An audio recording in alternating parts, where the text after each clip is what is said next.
আসসালামু আলাইকুম।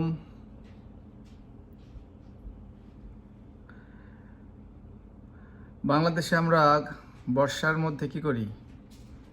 ঘরে বসে জানালা দিয়া বৃষ্টি দেখি।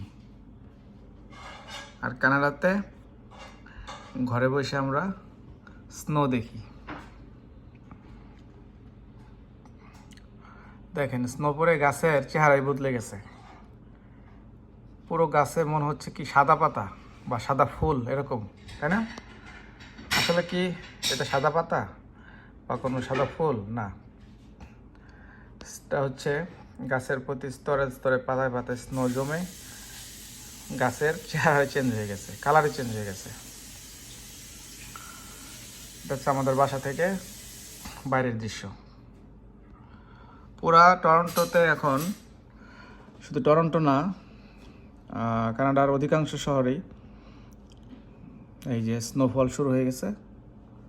আর সব জায়গার এই সেম একই অবস্থা। প্রত্যেকটা বাড়ির সামনে এই যে এরকম সাদা সাদা সাদা সাদা গাড়ি ঘোড়া, গাছ বাগান। এই যে দেখতেছেন যে আঙিনাগুলো আগে ঘাসে সবুজে সবুজ ছিল, নানা রকম ফুলে